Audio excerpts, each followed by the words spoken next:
Dans les années 60, le tube The Cheater, en français le tricheur, devint la chanson phare de Walter Scott, le chanteur du groupe Bob Cuban et les In-Men. Mais à l'instar de nombreux autres chanteurs, Walter Scott ne fut qu'une star éphémère, incapable de réitérer son succès. Il disparut après 14 ans de concerts donnés à travers le pays.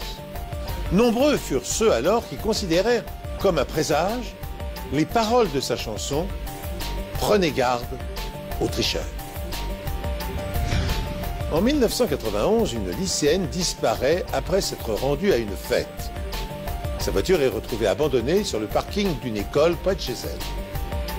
Le principal suspect n'a pas un mais deux alibis pour la nuit de sa disparition. Un alibi fiable annule le plus souvent une preuve à charge indirecte. Mais quand la police parvient à établir une preuve médico-légale, c'est une toute autre histoire.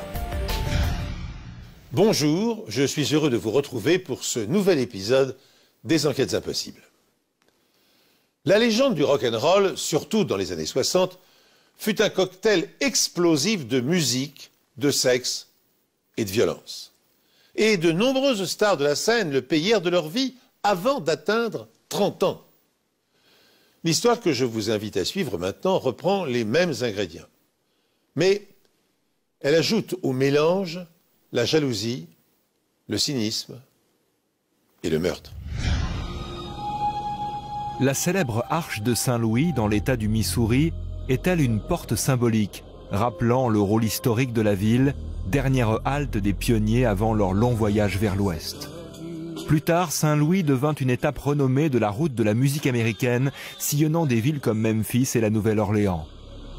C'est là que débutèrent des légendes de la pop telles que Chuck Berry et Tina Turner, mais également un jeune homme de la région, Walter Scott.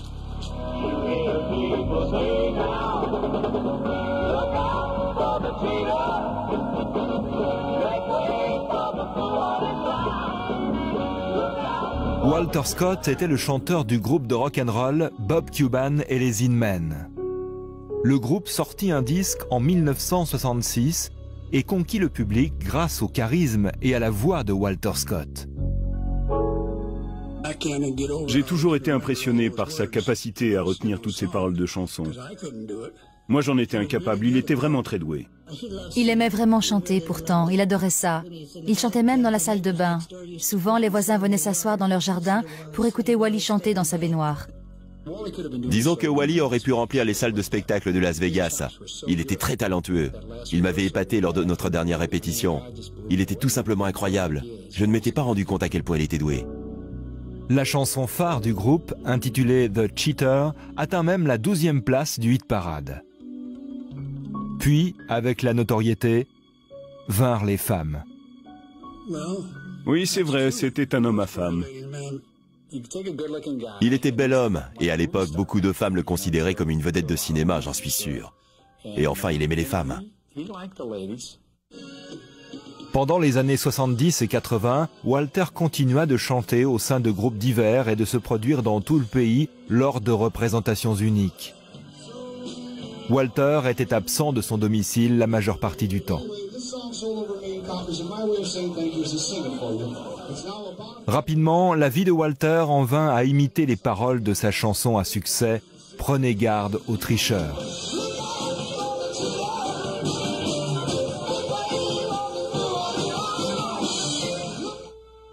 Walter était alors marié à Doris, sa première épouse, mais entretenait une aventure avec une femme qu'il avait rencontrée en tournée, Joan Calcutta. Très vite, il divorça de Doris pour épouser Joan en dépit de la réprobation de sa famille. Joan n'était pas sincère, et ce depuis le début. Tout tournait autour d'elle. Je sentais que je ne pouvais pas avoir confiance en elle. Et je pensais qu'elle n'était pas faite pour Walter, mais je n'y pouvais rien. Étant donné l'emploi du temps chargé de Walter, ce second mariage ne fut pas plus réussi que le premier.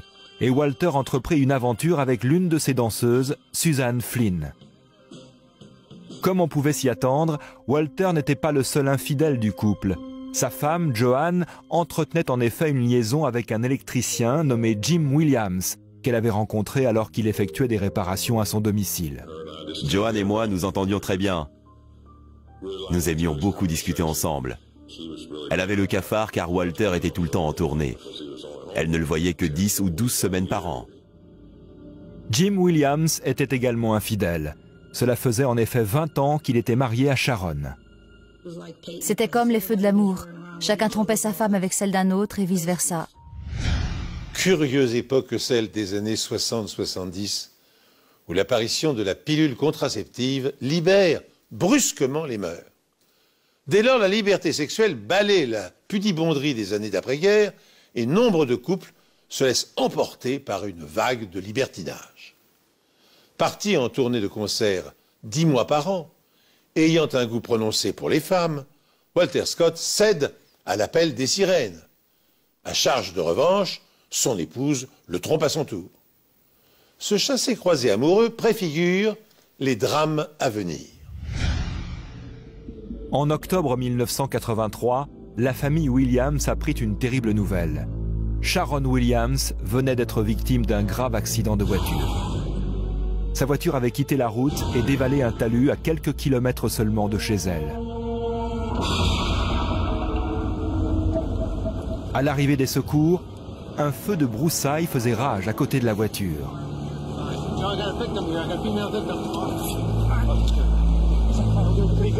Sharon fut retrouvée sur le plancher de la voiture, inconsciente et respirant à peine.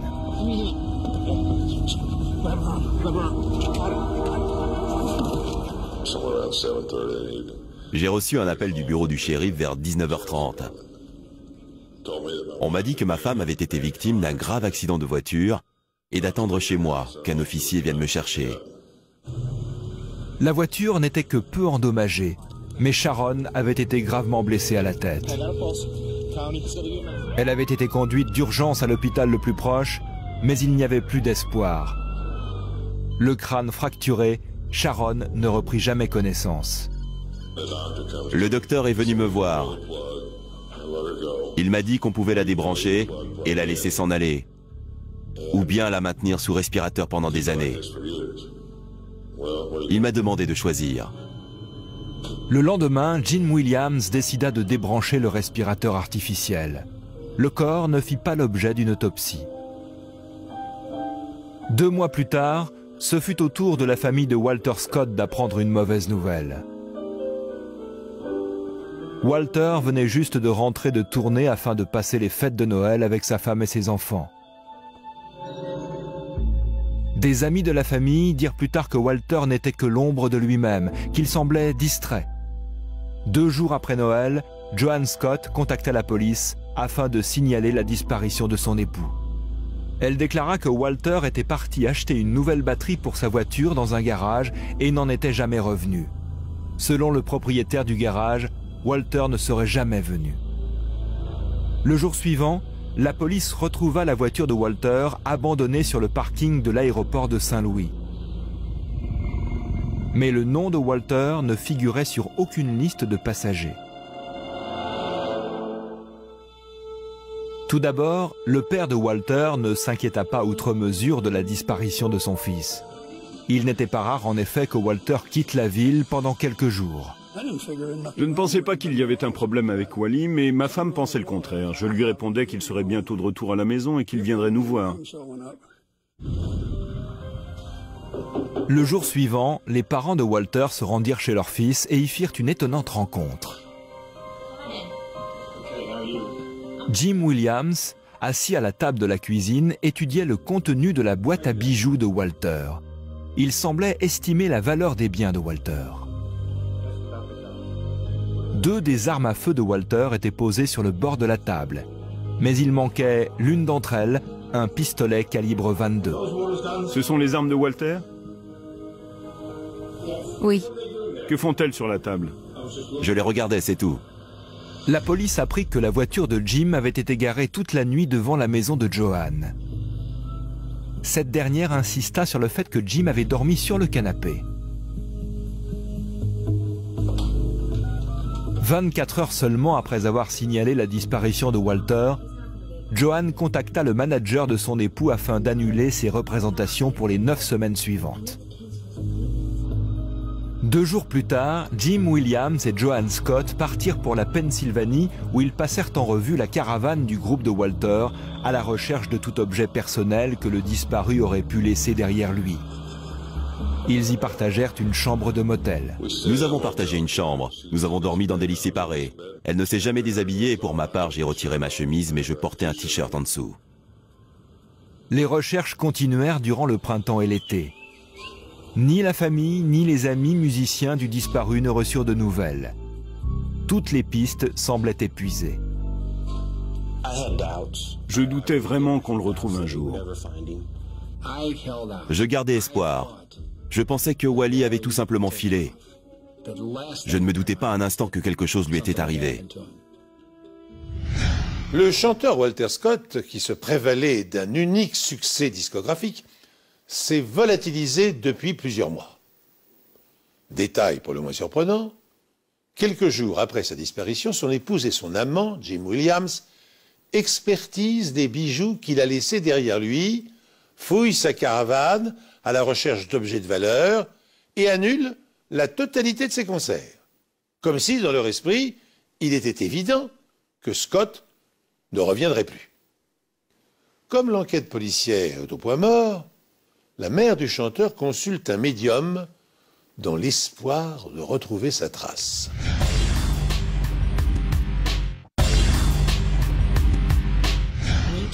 Il m'a dit que Walter était dans de l'eau très froide et stagnante. Il a ajouté qu'il y avait un énorme tonneau rouge, ou quelque chose de rouge sur le côté de la route près de laquelle se trouvait Walter, et qu'il n'était pas loin de la maison. La mère de Walter eut alors une idée de l'endroit où se trouvait son fils. La porte d'entrée de la maison de Jim Williams était rouge. La police fouilla le domicile de Williams sans succès. 9 mois après la disparition de son époux, Joan fit une demande de divorce pour abandon et adultère. Elle épousa ensuite Jim Williams. À la même époque, le bureau de médecine légale de Saint-Louis connut d'importants changements. Un médecin légiste fut engagé afin de pratiquer des autopsies en cas de mort suspecte. Ce médecin était Mary Case. On m'a demandé de jeter un coup d'œil à une vieille affaire. Le dossier la concernant était énorme. Il s'agissait de l'affaire Sharon Williams. La collision fut frontale et assez minime. Le fait que la victime ait été blessée à l'arrière de la tête était donc totalement injustifié. L'affaire comportait un certain nombre de détails étranges. La portière côté conducteur était notamment grande ouverte et le siège était reculé au maximum. Sharon Williams n'était pourtant pas une personne de grande taille. Le tuyau d'essence n'avait pas été endommagé et pourtant un feu de broussailles s'était déclaré à proximité de la voiture. De plus, à l'hôpital, les infirmières avaient signalé qu'une forte odeur d'essence émanait du corps de Sharon.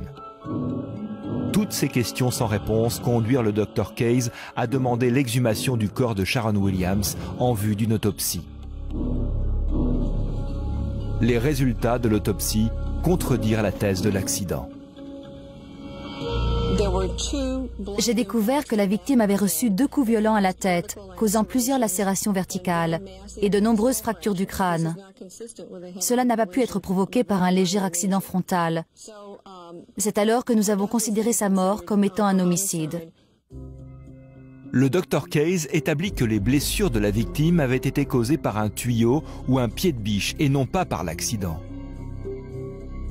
Qui avait pu déguiser la mort de Sharon en accident? Le meurtre ayant été officiellement établi, Jim Williams, l'ex-mari de la victime, devint le suspect numéro 1. La police soupçonnait également que la disparition de Walter Scott soit liée à cette affaire. Cela faisait alors 3 ans que Walter Scott avait disparu. La police apprit ensuite que Jimmy Williams, le fils de Jim Williams, avec lequel il n'avait plus aucun contact, purgeait une peine de prison en Floride pour un crime n'ayant aucun lien avec l'affaire et décida de l'interroger.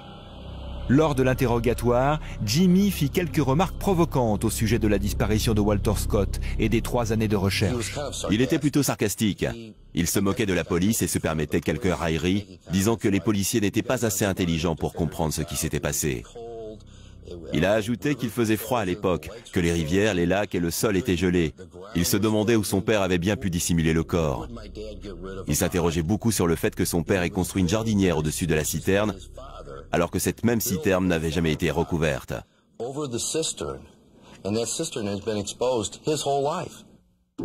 Munis d'un mandat, les policiers procédèrent à une fouille du domicile de Jim Williams au 5647 Guttermott Road. La citerne se trouvait dans le jardin, recouverte de ciment. Une jardinière avait été placée sur le dessus. On a soulevé le couvercle et on a immédiatement remarqué que la citerne était remplie d'eau. Puis, en examinant l'intérieur, on a découvert un corps flottant dans l'eau. Le survêtement dont était vêtu le corps correspondait à la description faite par Joanne à la police. C'était celui que portait Walter le jour de sa disparition. Une fois le corps repêché, les policiers vidèrent la citerne. Ils découvrirent plusieurs blocs de ciment volumineux ainsi qu'un sac plastique fermé contenant les cartes de crédit et le permis de conduire de Walter. Le corps de Walter avait été attaché avec une corde jaune. Ses poignets, de même que ses genoux et chevilles, étaient liés.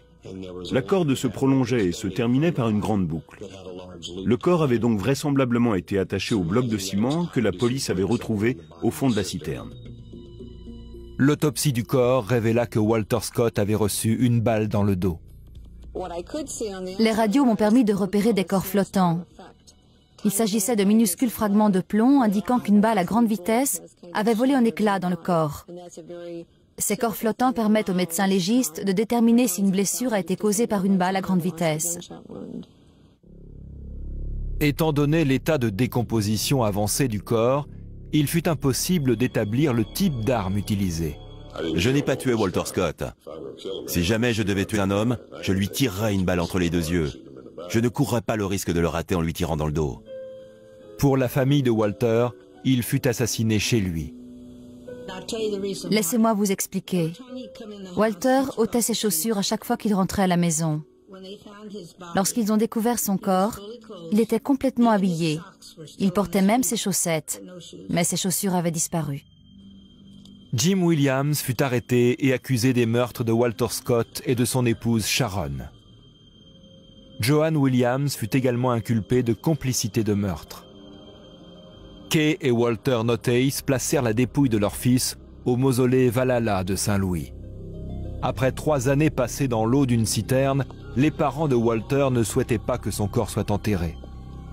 Jim Williams et leur ex-belle-fille ayant été arrêtés, les parents de Walter pensaient que le pire était passé. C'était du moins ce qu'ils croyaient. Afin de poursuivre leur romance sans contrainte, Jim Williams et Joanne Scott, sa maîtresse, se sont débarrassés de la manière la plus expéditive qui soit de leurs conjoints respectifs. C'est du moins la thèse que soutient la police.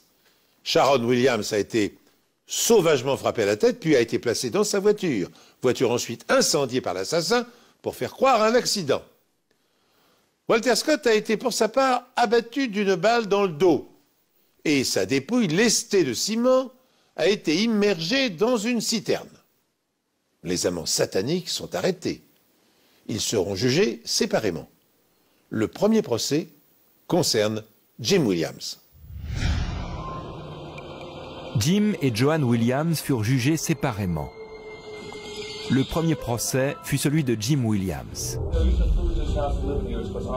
Les avocats de la partie civile pensaient que Jim et Sharon s'étaient disputés le 19 octobre 1983, probablement au sujet de la liaison qu'entretenait Jim avec Joanne.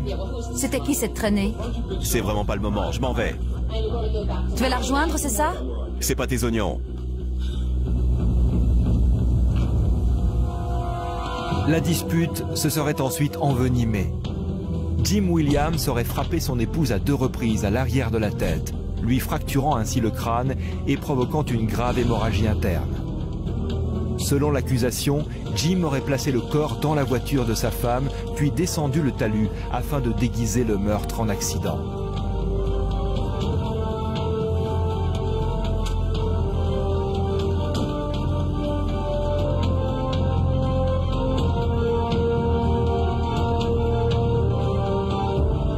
Il aurait ensuite mis le feu aux broussailles près de la voiture, puis quitté les lieux avant l'arrivée de la police.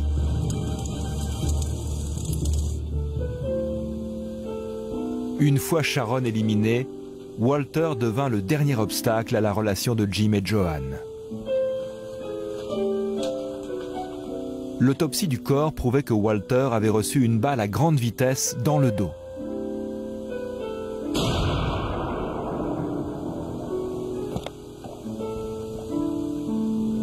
Le cadavre de Walter fut ensuite dissimulé dans la citerne située sur la propriété de Jim Williams. La police ne disposait d'aucun témoin oculaire. De plus, l'arme du crime ne fut jamais retrouvée et la corde avec laquelle avait été attaché Walter Scott ne correspondait pas à celle retrouvée dans le garage de Jim Williams. Cependant, des témoins déclarèrent avoir vu Jim Williams recouvrir la citerne de ciment et construire une jardinière quelques semaines après la disparition de Walter, et ce par près de -10 degrés en pleine tempête de neige. Personne ne savait comment la voiture de Walter Scott s'était retrouvée à l'aéroport, ni comment Jim Williams était rentré chez lui après l'accident de sa femme. Jim Williams clama son innocence et décida d'assurer sa propre défense. Pour la première fois, il avoua avoir vu Walter le soir de sa disparition. J'étais au garage Ken's Auto Supply et en sortant, j'ai vu Walter qui se tenait à côté d'un type plutôt costaud, manteau noir, chapeau noir, vous voyez le genre. Ils étaient en train de discuter, puis le gars en noir est monté dans une Cadillac noire et Walter l'a suivi en voiture. Mais Williams ne pouvait expliquer comment le corps de Walter s'était mystérieusement retrouvé dans sa citerne. Jim Williams fut déclaré coupable d'homicide volontaire et condamné à la prison à vie sans possibilité de liberté conditionnelle. L'accusation n'ayant pu recueillir que des preuves indirectes à l'encontre de Joanne Williams, le procès de l'ex-femme de Walter Scott n'eut jamais lieu. Lors de négociations, il fut conclu que les avocats de la partie civile abandonneraient les poursuites pour homicide si Joanne consentait à plaider coupable pour l'accusation d'entrave à la justice. Ma famille et moi avons pris cette décision.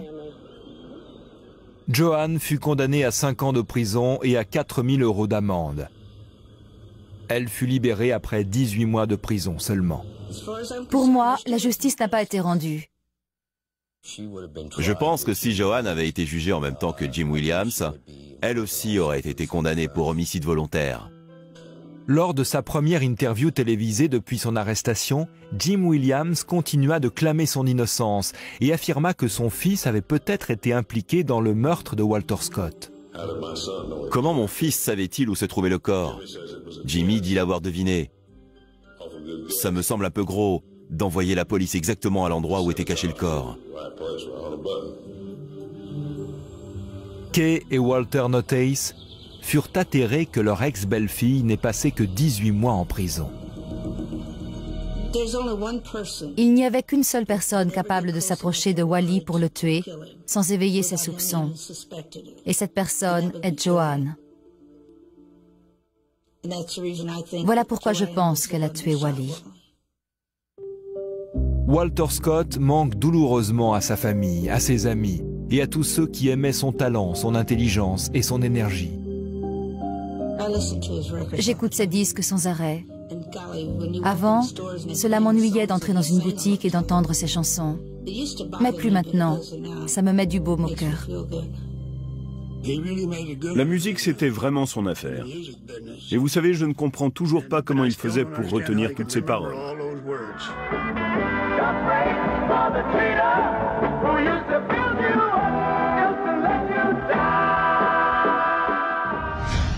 Ainsi se termine cette sombre affaire. Si Jim Williams a été condamné à une peine de réclusion à perpétuité, Joanne, sa compagne, n'a purgé que 18 mois de prison car elle n'avait pas été impliquée directement dans le double homicide. Les paroles de la chanson fétiche de Walter Scott nous reviennent alors en mémoire, comme si elles avaient préfiguré les circonstances de sa fin tragique. Car The Cheater, le titre de son unique succès, signifie en français à la fois tricheur, mais aussi infidèle. Méfiez-vous du tricheur. Il vous mettra sur un piédestal pour mieux vous laisser tomber ensuite, dit la chanson. Et elle conclut, le tricheur joue tout en étant prêt à payer le prix. Walter Scott a payé au prix fort ses passades extraconjugales. Les prédateurs les plus dangereux sont ceux dont naturellement on se méfie le moins. Ils nous côtoient, nous parlent, nous frôlent, vivent dans notre entourage sans susciter la moindre peur. Et puis un jour, sans signe annonciateur, ils décident de frapper aveuglément. Un samedi soir de novembre 1991, Crystal Faye Todd, âgée de 17 ans, fut déposée sur le parking d'un centre commercial après s'être rendue à une fête. Comme Crystal n'était pas attendue à la maison avant 1 heure, elle a dit qu'elle allait acheter quelque chose à manger avant de rentrer.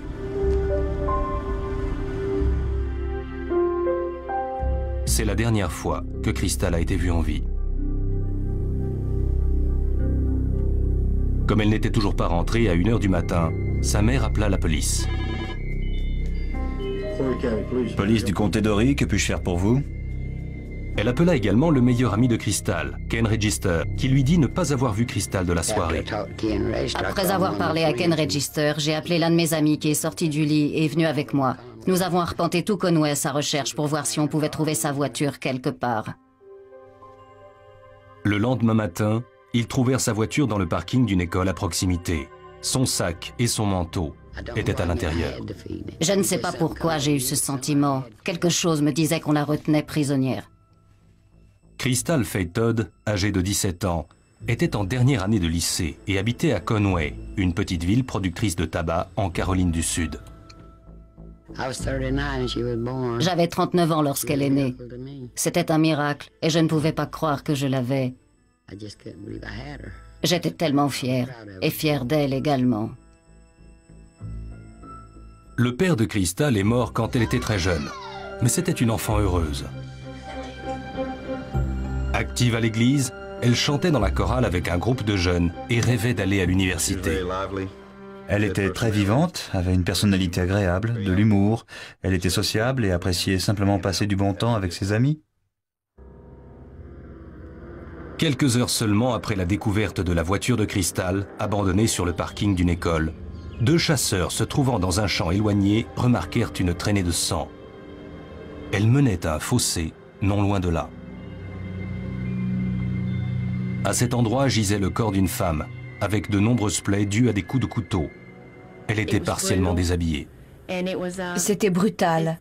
Et c'est une scène que j'aurais du mal à oublier. C'était un crime de nature sexuelle. Ce n'était pas tuer pour tuer, il y avait une gratification sexuelle derrière. La victime portait à l'un de ses doigts la bague de son lycée. À l'intérieur était gravé le nom de Crystal Todd. Si seulement ça m'était arrivé à moi plutôt qu'à elle. J'ai déjà de longues années derrière moi.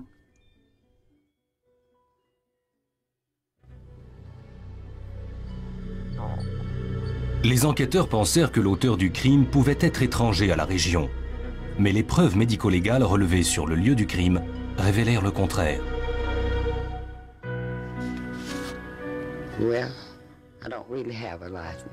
Je n'ai vraiment plus de vie. Je ne fais qu'être là. Les jours se suivent. Je n'ai même pas envie de me lever le matin. Et de devoir affronter une nouvelle journée, c'est atroce. Ça ne s'améliore pas.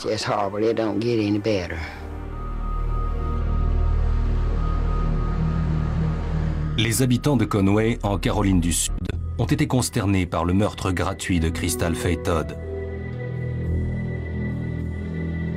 Le médecin légiste, Dr. Jamie Downs, a pratiqué l'autopsie. Des marques de défense étaient visibles sur sa main gauche. À l'époque, nous avions trouvé ça étrange. Pourquoi quelqu'un se défendrait-il de la main gauche? Elle était droitière. Pourquoi ne pas avoir utilisé sa main droite ou sa main dominante?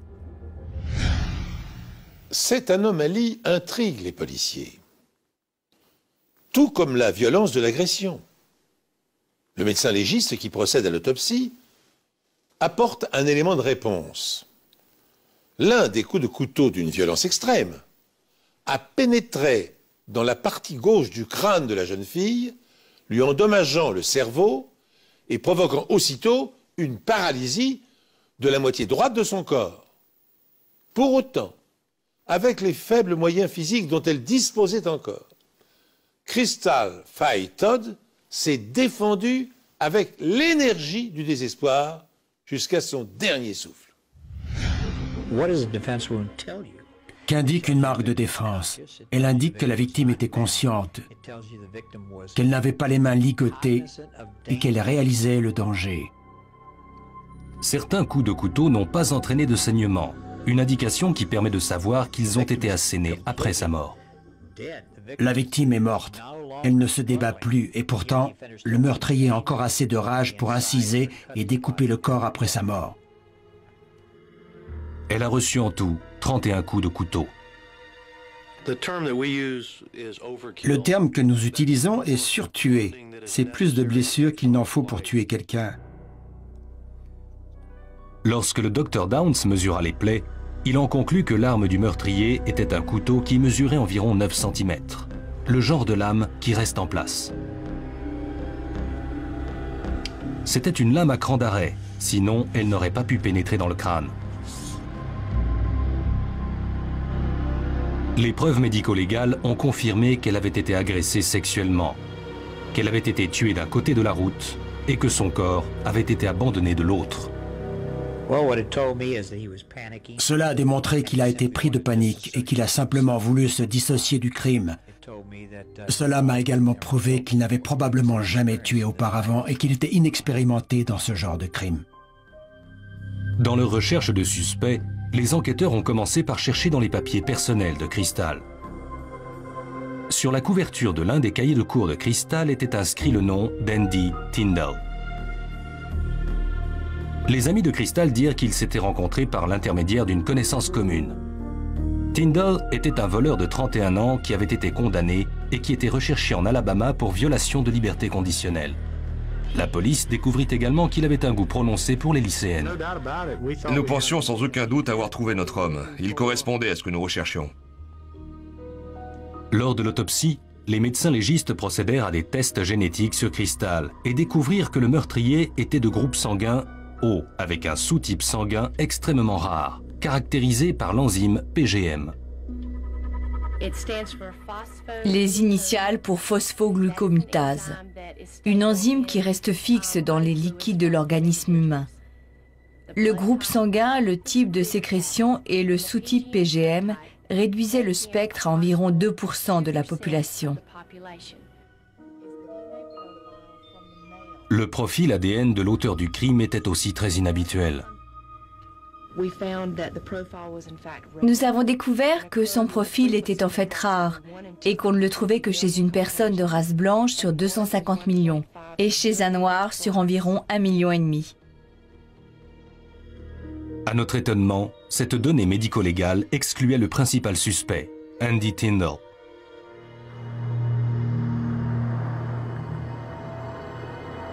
Plus d'1 millier de personnes se rendirent aux funérailles de Crystal Faye Todd. Les meilleurs amis de Crystal se chargèrent de porter le cercueil.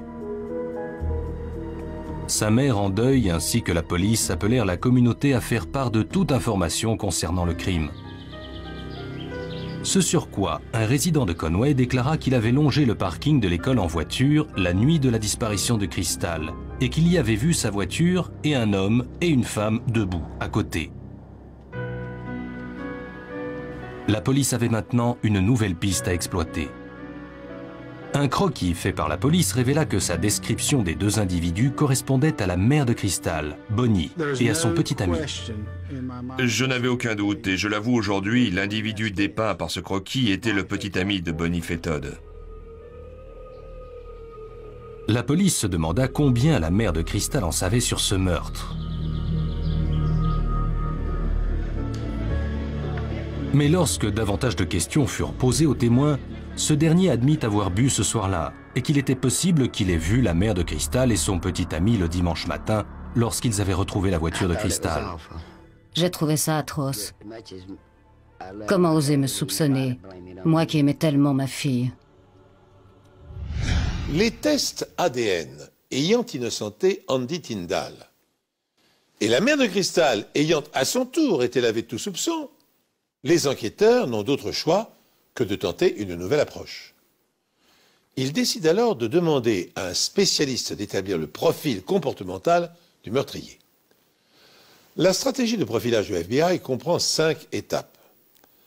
Ainsi, par exemple, à partir de l'analyse de son mode opératoire, les experts définissent un portrait robot physique et psychologique du meurtrier. Quel est son âge, son sexe, son style de vie, ses croyances, son système de valeurs? Les réponses à ces questions permettent de savoir si l'assassin est méthodique ou impulsif, s'il vit dans une zone géographique proche du domicile de la victime ou s'il l'a croisée par hasard, s'il est davantage pervers sexuel que sociopathe. Tandis qu'aux États-Unis, le profiler est généralement un criminologue ayant acquis une formation en psychologie et en sciences du comportement, en France, policiers et gendarmes considèrent que le profilage fait partie de l'enquête et qu'il doit donc être conduit par l'un des leurs.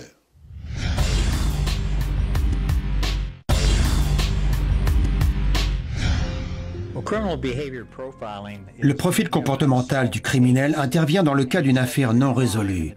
On analyse le crime et le comportement du meurtrier et on aboutit à des caractéristiques. C'est une opinion subjective. On arrive à des caractéristiques et des traits propres aux criminels non identifiés. L'âge, la race, le statut marital, les antécédents judiciaires, le niveau d'études. Le profil a révélé que le meurtrier de Crystal était un homme blanc d'environ 20 ans, qu'il était un de ses amis et qu'il habitait à environ 5 km de chez elle. Le jeune homme était en colère et il avait probablement un casier judiciaire. Il était fort physiquement, mais le profil suggérait avant tout qu'il était sûr de ne jamais être considéré comme suspect. Comme le profil suggérait que le meurtrier était un ami de Crystal, la police demanda à ses camarades de classe et à ses amis de donner volontairement un échantillon de sang pour procéder à des tests ADN. Bien que cette requête remette en cause leur liberté civile, 52 hommes acceptèrent. C'était pas vraiment... Tout était volontaire. Mais ils avaient quand même une liste de noms qu'ils appelaient au fur et à mesure. Vous savez, ils vous appelaient et vous demandaient si vous pouviez venir pour faire le test ADN et donner un échantillon de sang. Tout le monde a accepté. Et je n'ai pas entendu parler de quelqu'un qui a refusé. Incroyable. L'un des profils ADN correspondait à l'ADN de l'auteur du crime. Le donneur numéro 44. Lorsque les enquêteurs demandèrent à la mère de Crystal de nommer la personne qu'elle suspectait le moins de s'en être pris à sa fille, elle identifia le même homme. On m'a demandé en qui aviez-vous une confiance aveugle, quelqu'un avec qui elle n'était pas susceptible d'avoir une relation personnelle. J'ai répondu Ken Register. Ken Register et Crystal Todd se connaissaient depuis l'enfance. Leur relation n'avait rien de romantique, ils étaient simplement bons amis. Ils se parlaient presque tous les jours. Et c'est Ken que Madame Todd appela en premier la nuit de la disparition de Crystal. Ken avait été également l'un des porteurs du cercueil de Crystal. Lorsque la police vérifia le passé de Ken Register, elle découvrit 2 éléments troublants. D'abord, il avait un tempérament explosif. Et ensuite, il avait des antécédents criminels.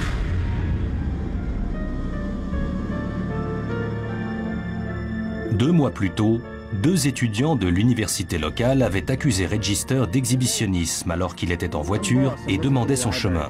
Je suis perdu, je cherche la bibliothèque, vous pouvez m'aider? Connard! Et 3 ans auparavant, Register, alors âgé de 15 ans, avait été surpris en train de passer des coups de fil obscènes durant lesquels il décrivait en détail de quelle façon il voulait l'agresser et la tuer. Il m'a dit qu'il voulait me couper en 2. Il m'a donné beaucoup d'autres descriptions imagées. Les descriptions que Register faisait du meurtre dans ses conversations téléphoniques étaient identiques au meurtre de Crystal Faye Todd. Où étiez-vous précisément la nuit de la mort de Crystal? Mais Ken Register fut abasourdi lorsqu'on lui annonça que son ADN correspondait à celui du meurtrier. Il demanda à la police pourquoi il aurait accepté de faire le test ADN s'il était le meurtrier. En examinant la voiture de Register, la police ne put établir aucun lien entre lui et le crime. Register avait aussi un alibi. Sa petite amie avait dit qu'ils étaient ensemble à une course de cartes ce soir-là. Et sa mère déclara que Ken était rentré à minuit et demi. C'était un alibi en béton armé. Ça me surprend beaucoup et c'est toujours une preuve convaincante. Je sais où j'étais ce soir-là, ici, chez moi, et je sais à quelle heure il est rentré. Le meilleur ami de Crystal Todd, Ken Register, était maintenant le principal suspect de ce crime. Son ADN correspondait à l'ADN trouvé sur le lieu du crime, mais il clamait son innocence et avait fourni 2 alibis, sa petite amie et sa mère.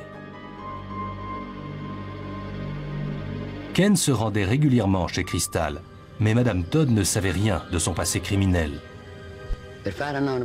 Si j'avais été au courant de sa tendance à l'exhibitionnisme et des coups de téléphone menaçants, Ken Register n'aurait jamais mis les pieds chez moi. Quand j'ai appris tout ça, il était trop tard. L'ADN de Ken Register, correspondant à celui du sperme recueilli sur le cadavre de Crystal, les policiers tiennent leur coupable. À l'annonce de l'arrestation du meurtrier présumé, la population de Conway tombe des nues. Car ce garçon de 17 ans est notoirement connu pour avoir été l'ami d'enfance de la victime.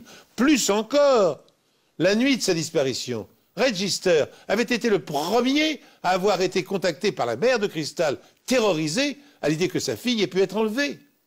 Et lors des funérailles, Register n'avait pas hésité à porter jusqu'au cœur de l'église le cercueil de son ami. Avec le recul, Madame Todd se souvient que peu de temps avant sa mort, sa fille lui avait fait une confidence qui pourrait expliquer le mobile du meurtre. Et 1 semaine et demie avant sa mort, elle m'avait dit « Maman, Ken me demande constamment de sortir avec lui. » Je lui ai répondu « Il veut que tu sois sa petite amie. » Alors elle m'a dit « La seule chose qu'il veut, c'est coucher. Alors ne sors pas avec lui. » Bien Ken, reprenons ça une nouvelle fois. Durant l'interrogatoire de police, Ken Register nia toute implication dans le meurtre. Mais vers la fin de l'interrogatoire, long de 6 heures, la police lui dit que sa mère lui avait envoyé un message.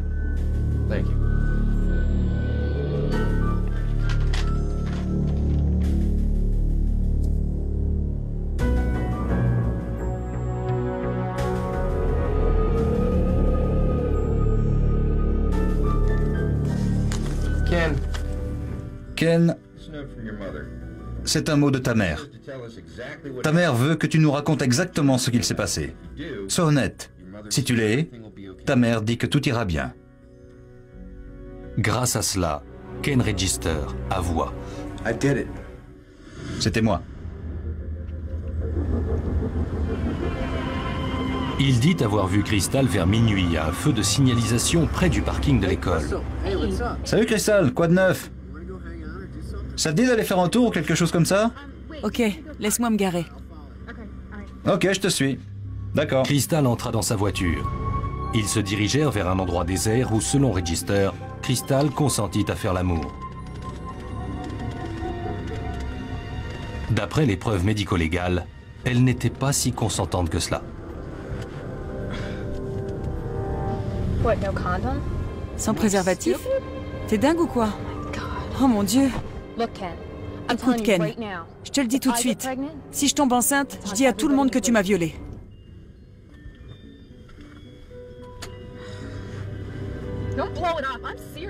Ne gâche pas tout, sérieusement. Connard. Lorsqu'elle sortit de la voiture pour s'habiller, Register dit s'être emparé du couteau et l'avoir tué.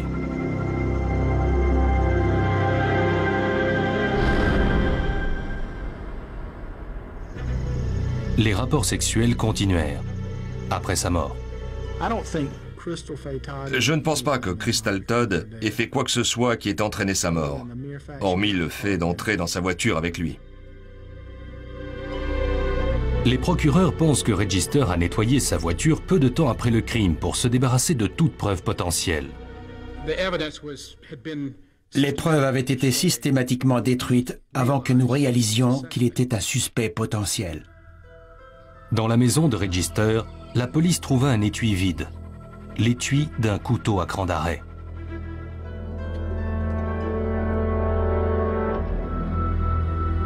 Les médecins légistes découvrirent que ce couteau manquant était similaire à l'arme utilisée pour tuer Crystal.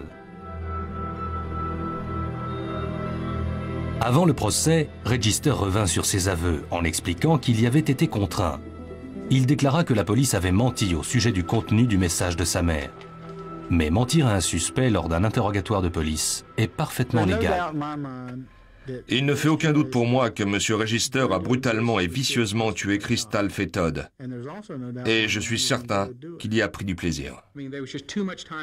Il avait tout le temps nécessaire pour faire ça. Il avait énormément de temps, du temps pour faire tout ce dont il a été accusé et même d'être de retour chez lui à l'heure prévue. Pourquoi Register a-t-il accepté de donner un échantillon de sang pour le test ADN s'il était l'auteur du crime? Des rapports publiés expliquent que lorsque la police a demandé à ce qu'il procède au test ADN, Ken Register a demandé « Ça veut dire quoi ADN ?» À cette époque, les tests ADN étaient utilisés dans des affaires criminelles depuis 5 ans. Mais c'était quelque chose de nouveau pour Register puisqu'il n'avait pas été utilisé en Caroline du Sud. C'est avec son affaire qu'ils ont débuté. Ken Register a été jugé coupable de crimes, enlèvement et agression sexuelle. Il a reçu la peine maximale, ainsi que 35 années d'emprisonnement. Il a été déclaré coupable. J'en suis très contente. J'en suis fière.